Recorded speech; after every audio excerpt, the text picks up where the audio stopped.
নামে মুসলমান নাকি কামে মুসলমান তুমি, নামে মুসলমান নাকি কামে মুসলমান।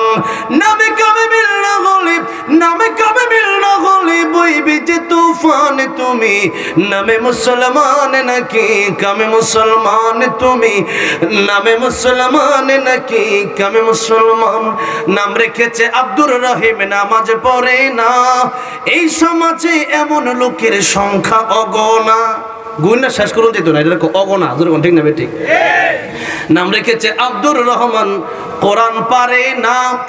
এই সমাজে এমন লোকের সংখ্যা অগণা। এমন সমাজে বদলাতে কি রাখবে অবদান তুমি, নামে মুসলমান নাকি কামে মুসলমান তুমি, নামে মুসলমান নাকি কামে মুসলমান। এই জন্য নামে মুসলমান হলে হবে না, কাজে মুসলমান হওয়ার দরকার আছে না নাই? ও বন্ধু আমার ভাইরা, আমার বাবাজিরা, আজকে মনে করি আমি মুসলমান কিন্তু কোরআন পারি না, প্রকৃত মুসলমান হতে পারি নাই। আজকে আমরা মনে করি আমরা মানুষ। আমি ফেরাউনের লাশ দেখতে গিয়েছিলাম মিশরে। ফেরাউনকেও তো মানুষের মতো দেখা যায়, কিন্তু ফেরাউন তো কুকুরের চাইতে নিকৃষ্ট। আবু জাহেল কুকুরের চাইতে নিকৃষ্ট, আবু জাহেল শুকরের চাইতে নিকৃষ্ট। কেন কেন কেন? আল্লাহ বলছেন আর রহমান আল্লামাল কোরআন খালাকাল ইনসান। আল্লাহ বলছেন রহমান তিনি, রহমান তিনি, দয়াময় তিনি, করুণার আধার তিনি। কোন আল্লাহ?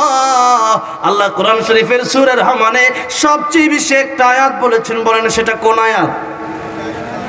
ফাবিআই আলাই রাব্বিকুমা তুকাযযিবান। আল্লাহ বলছেন আমার কোন কোন নিয়ামতকে তোমরা অস্বীকার করবা?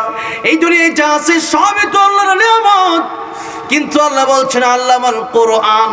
আল্লাহ নিয়ামতের কথা বর্ণনা করতে গিয়ে প্রথমেই যেহেতু কোরআন শরীফের নাম নিলেন, তাই আল্লাহর সবচেয়ে বড় নিয়ামতের নাম হলো কোরআন শরীফ। জবান খুলে বলেন আল্লাহর সবচেয়ে বড় নিয়ামতের নাম কি?